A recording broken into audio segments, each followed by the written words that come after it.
이교수의 한국시 읽기 196번은 비세계입니다. 또 비세계라는 단어가 남았죠. 굉장히 많아요. 이번에는 134쪽의 비세계입니다. 앞에 있던 비세계 서시하고 달리 이 비세계는 이미 비세계에 들어와 있는, 그죠? 비세계에 들어와 있는 변선우 시인이에요. 보시면 메모하고는 식탁 위에 볼펜을 올려두었다. 메모하고는 하고 여기서 그 컴마 찍을 필요가 없어요, 사실은. 그죠? 그러니까 메모하고는 식탁에 볼펜을 올려두었다고 요거하고 달라요. 메모하고는 식탁 위에 볼펜을 올려두었다. 와 다른 전혀 전혀 다른 문장인 건 왜 그러냐면 이 메모하고는 식탁에 올려두었다라는 거는 요거는 뭐냐면 요거는 어, 객관적인 묘사란 말이에요. 그지? 예? 객관적인 묘사, 객관적인 진술이죠. 진술, 스테이트먼트란 말이죠. 어, 그지?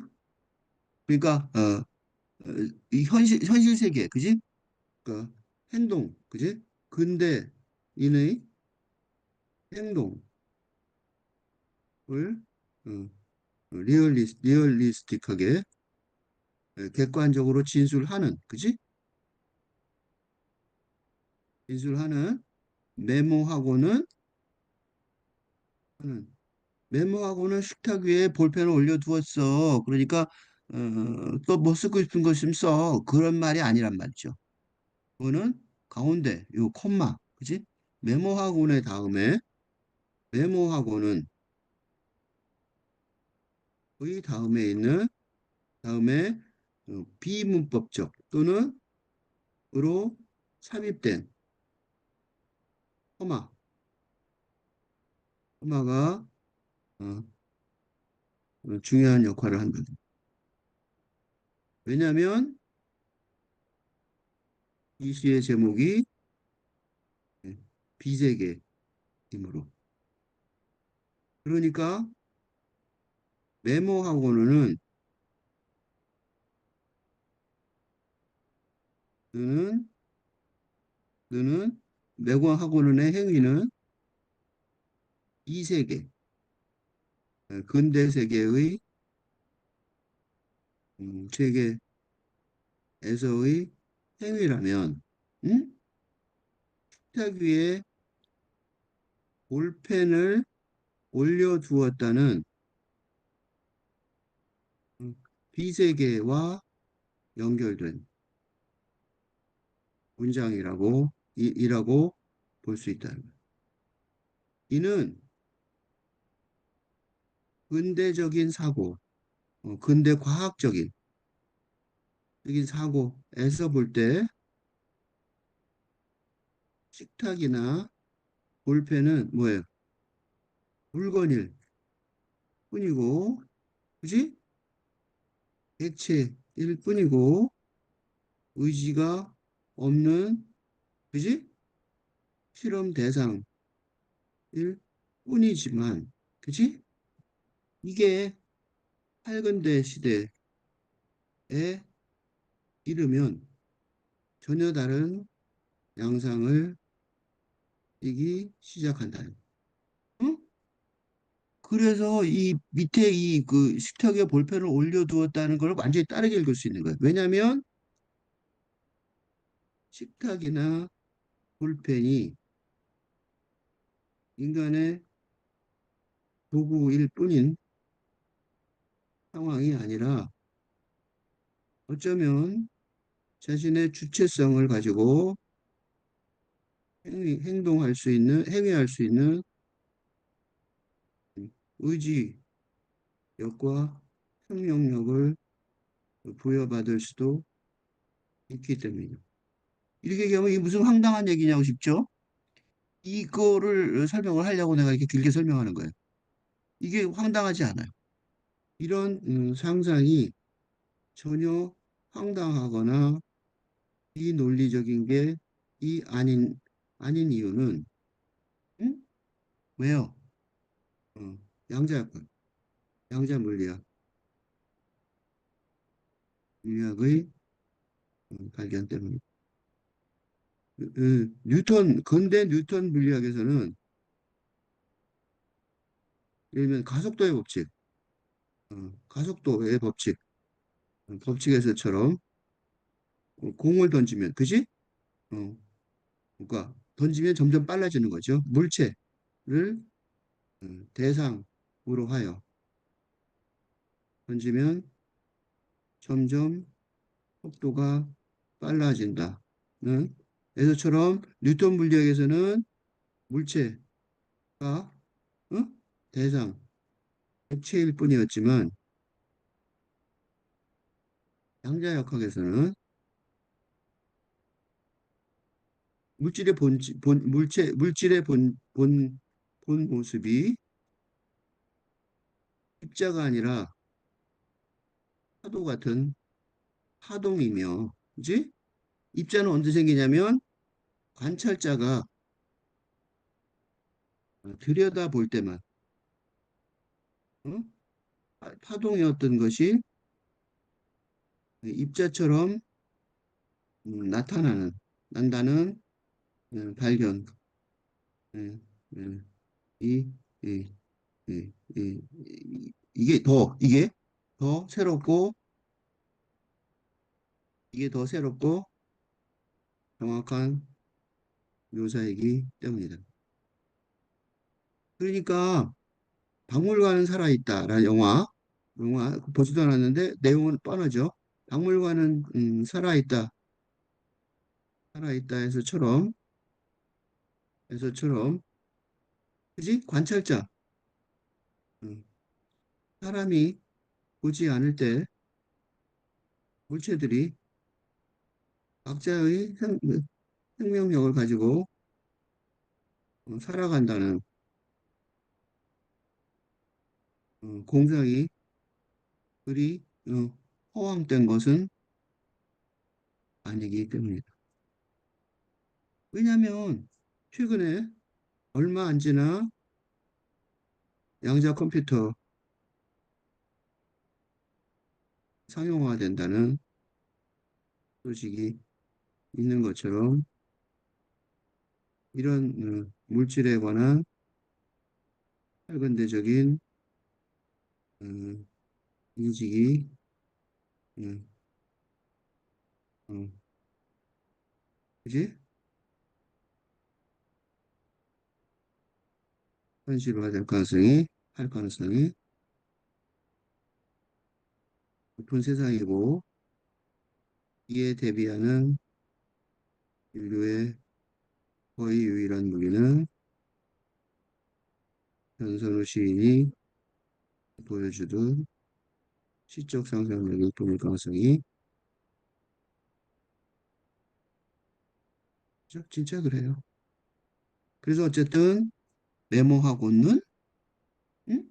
메모하고는 식탁 위에 볼펜을 올려두었다 그랬어요.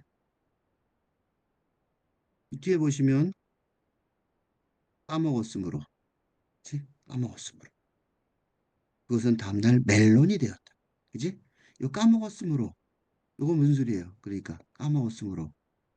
근대 인식을, 근대 인식, 그지? 에피스테메, 인식체계, 에피스테메의 응? 경찰, 그지? 노릇을 응, 소홀히 하는 바람. 그런 뜻이에요. 그지?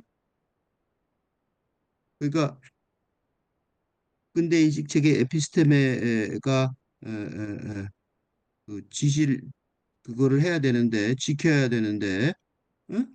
그걸 지켜야 되는데 그걸 못 지키고 있다는 거죠. 그죠? 그래서 까먹었으므로가 나온 거예요. 응? 그러니까 지금 세상에 그 군대나 경찰은 그거 지켜야 되잖아요. 그래서 그 근대 세계는 규제를 중심으로 하죠. 법과 그 규칙에. 그래서 그것은 다음날 멜론이 되었다. 왜? 이건 지금 비세계에 있으니까. 그죠?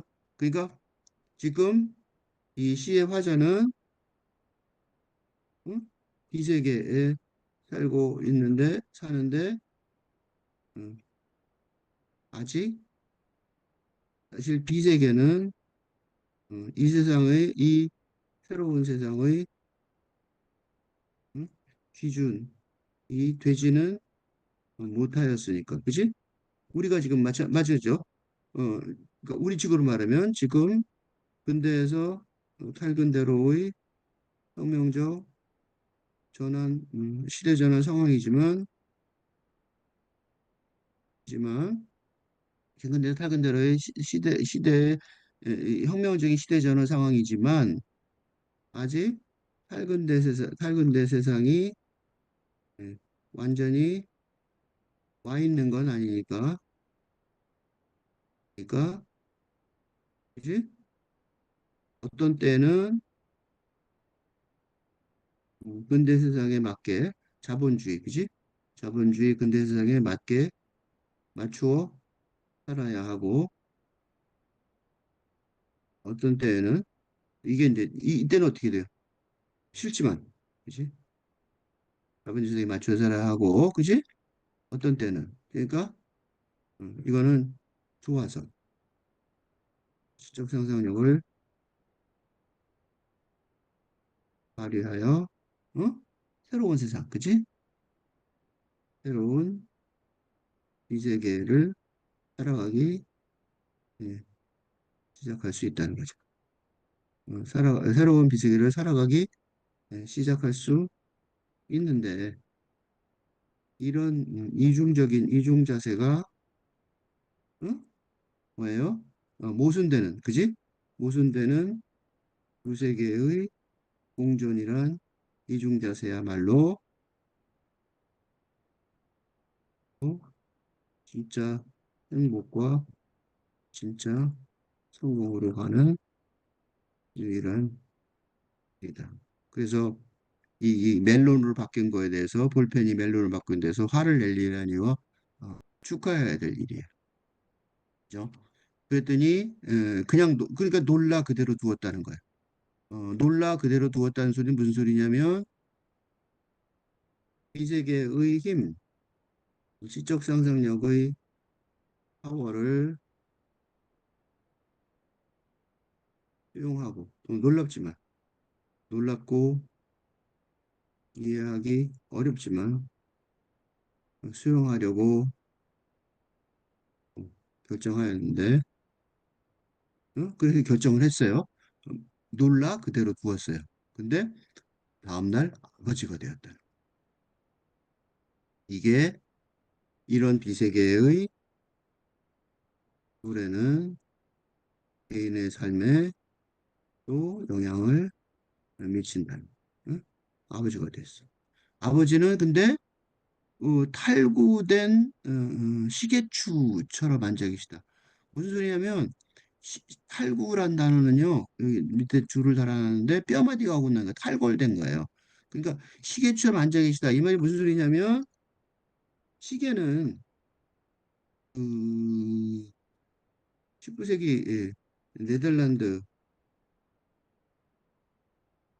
그 회화에 많이 등장하는데 많이 등장하는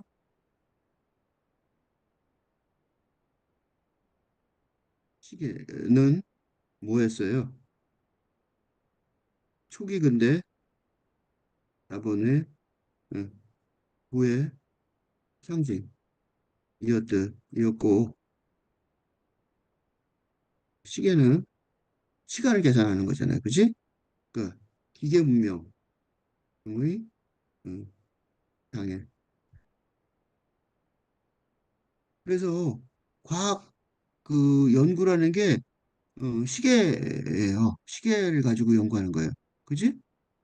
시계가 굉장히 중요해요. 시계에는 뭐가 있어요?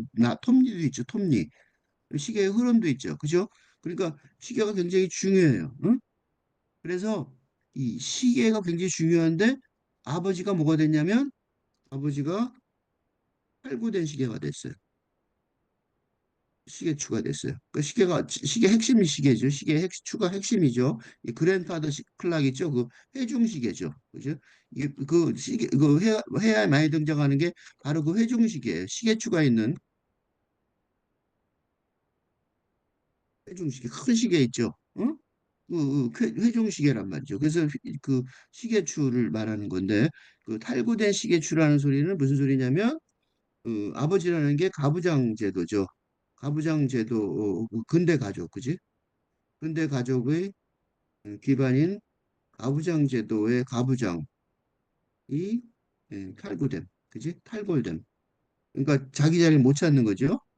그런 걸로 앉아 있는 거예요. 왜 이런 일이 벌어졌냐면 그거는 이유가 된 거는 뭐예요? 이 세계, 그지? 새로운 탈근대 시대, 탈근대 세계에 음, 변선우 시인 딸, 그지? 딸인 여성이죠. 이 변선우 시인 여성 같아요. 음, 자식인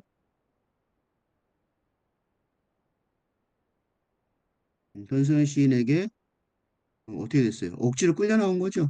억지로 이게 억지로 전위. 아까 내가 디스로케이션 됐죠? 그 디스로케이션 자기 자리도 아닌데 거기 끌려 나온 되었다는 됨. 되었다는 말이다. 그러니까 어떻게 됐어요? 나와 마주치자 눈을 마주치자 집을 나가셨다. 이거 나와 마주치자 집을 나가셨다는 거는 그 반어법이에요. 반어법. 반어법은 무슨 소리냐면 반대로 말하는 거죠. 반어법. 그거 많이 써요. 변선호 시인이 반어법의 그러니까 예, 아버지가 나와 눈을 눈을 마주치자 집을 나가셨다는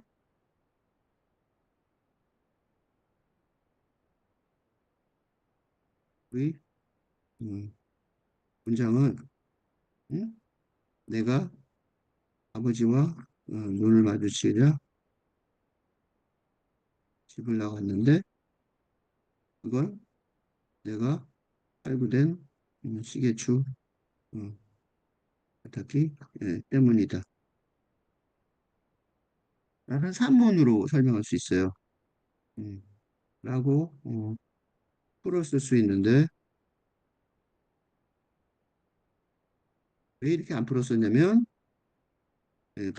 있는데 반어법의 기법을 사용한 건 이렇게 단호하게 나라는 주인공의 의지 있는 응? 의지 있는 결단을 내릴 정도의 상황이라기보다 어쩌다 보니 상황에 이끌려 그죠? 시대 정황에 의해 그런 결과가 되어버리 되어버렸기 때문인 거죠. 어? 그래서 이렇게 내가 그랬다라고 말하기 곤란해요. 그래서 수동태로 능동태로 써야 되는데 수동태로 반어법적으로 썼어요. 그래서 그렇지만 이런 결단에 대해서 그래서란 말은 무슨 소리냐면 변선우 시인이 이세계의 도래의 의미를 아버지의 가출로 깨닫고 비세계로의 여정을 그러니까 출가를 하는 심정으로 응? 비세계 여정을 계속하기로 결정한다는 것. 그래서 이번에는 뭐로 썼냐면 일부러예요. 일부러. 응? 의도하여죠. 일부러. 그죠? 의도하여. 일부러. 일부러라는 단어가 되게 중요한 단어인 게 응? 일부러라는 단어가 왜 중요하냐면 일부러라는 단어는 이게 생각보다 좀 오래 생각해 봐야 될 일이에요. 일부러는 음, 음, 의도를 가지고 그러니까 의도를 가지고 그지? 어쩌다가 우연히 된 게 아니라 우연히가 아니라 의지를 가지고 어, 라고 말할 수 있는데 이거 되게 중요한 개념이에요. 특히 어, 어, 한불교의 2년 연기설 12연기설이라고 그러죠. 그러니까 삶은 이렇게 그러니까 연기라고 그러는데 그 연기설의 첫 번째 생명의 순환, 생명의 말하자면 윤회의 시작점이 뭐냐면 무명이에요.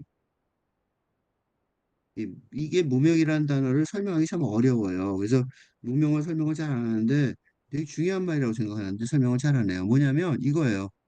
무명. 잘못된 의견이나 집착 때문에 진리를 깨닫지 못하는 마음의 상태, 모든 번뇌의 근원이 되면 이렇게 써 있어요. 모든 번뇌의 근원. 근데 이 무명이 잘못된 다시 볼게요. 이 해석이요. 약간 설명이 모호해요. 잘못된 의견이나 집착 때문에 진리를 깨닫지 못하는 마음의 상태 그러는데요. 무명이라는 단어를 가만히 들여다보면요. 그런 뜻이 아니에요. 무명은 무는 없다는 거고 명은 밝다죠. 밝음이에요. 밝음. 명은 요 뜻이에요. 밝다, 밝음, 지혜 그런 뜻이에요.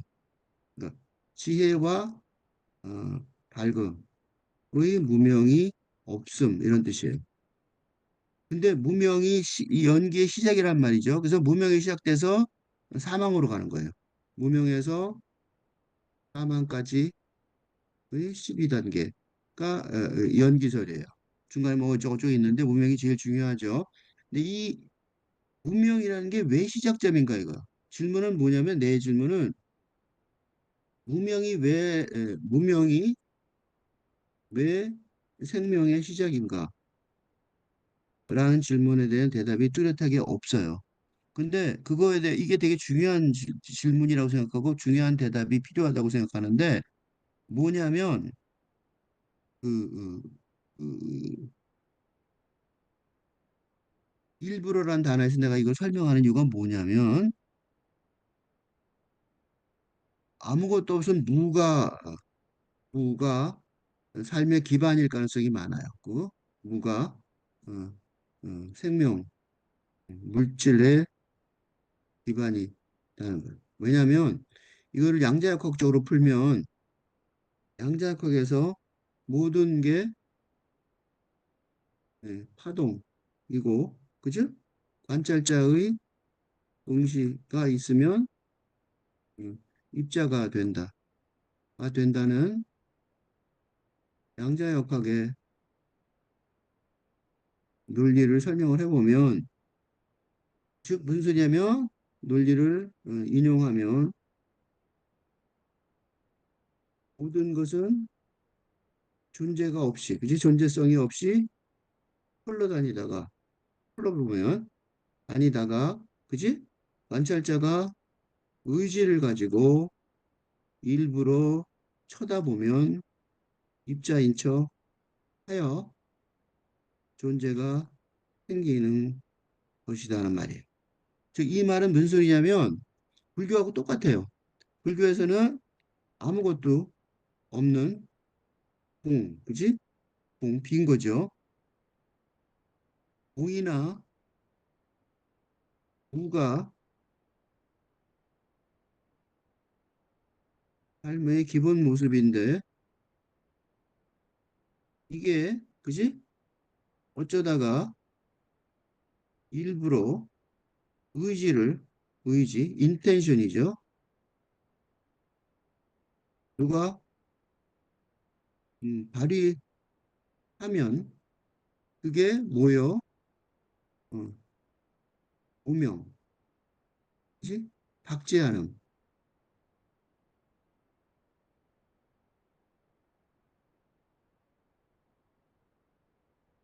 운명의 구름 같은 것이 되고, 그래요.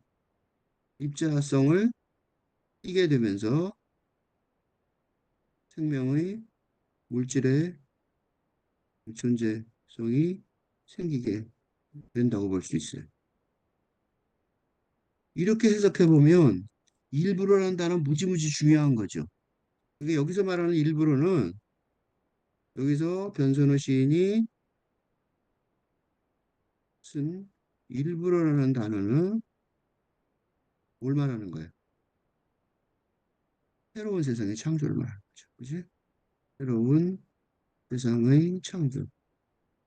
이 세계, 내가 말하는 팔근대 세계의 창조 과정이 시작되었다. 볼 수 있어요. 그런 걸 알 수 있다. 그러니까 첫 번째는 우연일지 모르지만 두 번째는 그래서 이번에는 일부러 볼펜을 올려둔 거죠. 그죠? 그러니까 그것은 다음날 검은 양이 되었고 진짜로 바뀐 거예요. 종일 다음 잠을 자다 그 다음날은 어머니가 되었다는 거예요. 그리고 어머니께서도 아버지와 똑같은 자세로 집을 떠나셨다. 그러니까 음, 이 근대 세계, 어? 이 세계에 소속한 부모는 부모가 어, 자식인 시인을 만들었지만 그들은 시인처럼 이 세계, 그지? 저 세계로 어, 들어갈 수 있는 시적 상상력이 전혀 없었다고 말할 수 있죠. 그지? 그런 얘기죠. 그지? 전혀 없었어요. 그러니까 시인을 만든 게 부모지만 그 부모는 이 시인이 만들어진 이 시인의 세계를 전혀 알 수가 없는 거죠. 그죠? 그래서 결국은 떠나는 거죠, 집을. 이게 이제 뭐냐면 출가하는 스님들의 출가하고도 비슷하지만 어떻게 보면 자식의 그 독립하고도 비슷한 거죠. 그래서 이제 다시죠. 이제 뭐예요? 창조를 계속해서 하려고 그러는 거죠. 식탁 위에 볼펜을 올려두었으나 바뀌지 않았다. 너무 그대로였다. 무슨 소리냐면 이 비세계의 창조가 어? 시작되었지만 그건 아까 처음에서 봤듯이 선생님의 도움이었을 수도 있고, 그러니까 자발적인 게 아니죠. 그건 비세계 창조가 시작되었지만, 즉 비세계 창조가 시작되는 거는 변선우 시인의 시세계가 시작되었지만, 그건 어쩌면 선생님의 도움에 의해서였을 뿐이었는지도 모른다는 거, 그지? 그래서 용감하게 부모를 떠나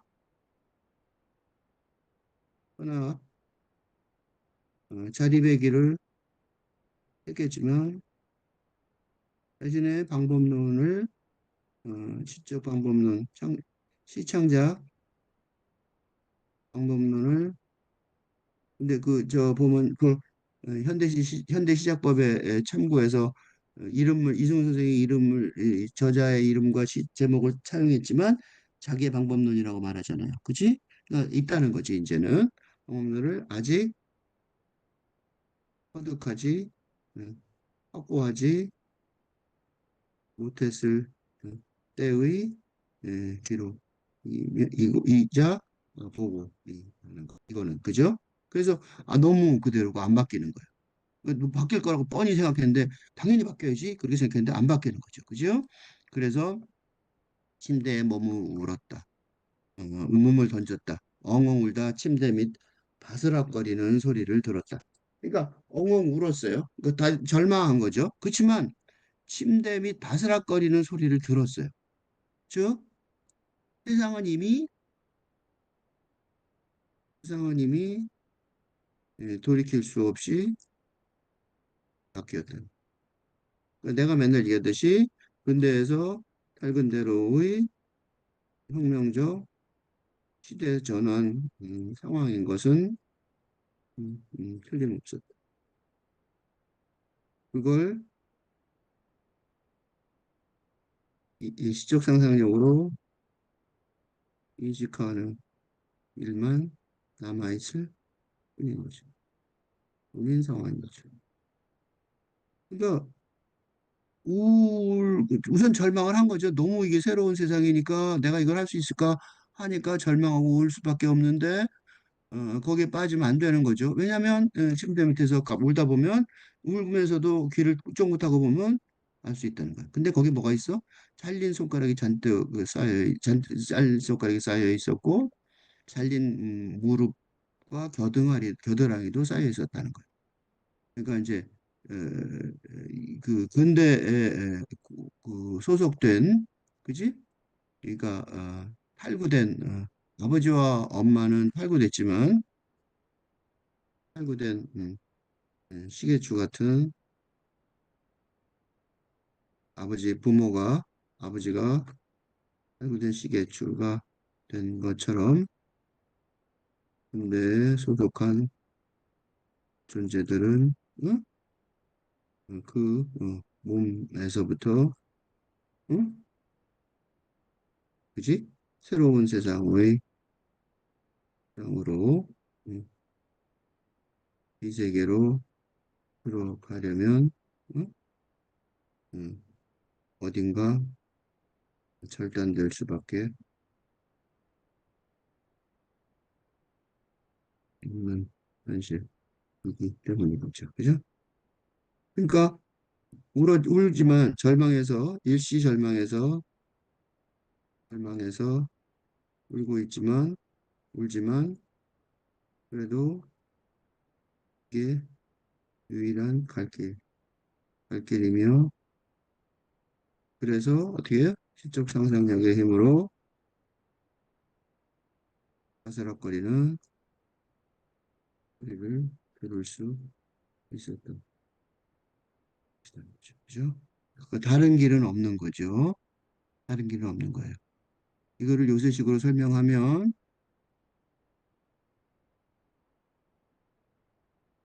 또 군대의 거대 서사를 믿고 행복과 성공을 추구하면 불행과 실패를 틀림없이 날린 손가락처럼 날린 무릎과 겨드랑이처럼 어, 엄하게 될 것이라고 연구할 수밖에 없어요. 응? 미안하지만 그래요. 연구할 수밖에 없어요. 그래서 침이 잔뜩 묻어 있으므로, 그지? 묻어 있었으므로 나는 계속하여 울었다. 그러니까 비극을 왜냐하면 아버지와 어머니의 음, 예상된 비극처럼, 응? 그러니까 이 뭐라 그럴까? 지구 종말을 그린 그 많은 영화에서처럼, 응? 그지? 그런 이 세상의 끝이 응, 응, 온몸으로 이 세상의 끝을 온몸으로 겪어야 하는 울 수밖에 없는 거죠. 그지? 울 수밖에 없어요. 그런데 문제가 이 운다고 그래서 돌아갈 길은 없어요.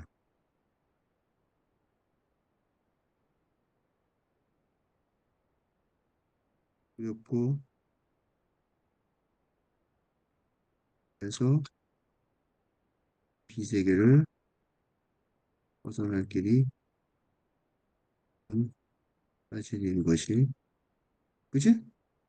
왜 못 벗어나요? 예, 창문도 침대도 이미 가르르 오들오들 가르르 떨고 있는 상황이기 그러니까 용기를 내지 않을 수가 없는 거죠. 일부러 앞으로 가는 수밖에 없어요. 그래서 일부러 간 거예요. 뒤로 갈 길은 이제 없어요. 퇴로는 차단됐어요. 처음부터까지 한번 더 읽겠습니다. 비세계 변선우. 메모하고는 식탁 위에 볼펜을 올려두었다.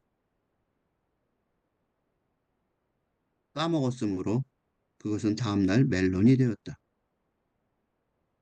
나는 놀라 그대로 두었는데 다음날 아버지가 되었다. 아버지는 팔구된 시계추처럼 앉아 계시다 나와 눈을 마주치자 집을 나가셨다. 그래서 이번에는 일부러 볼펜을 올려두었다. 그것은 다음날 검은 양이 되었고 종일 잠만 자다 그 다음날에 어머니가 되었다.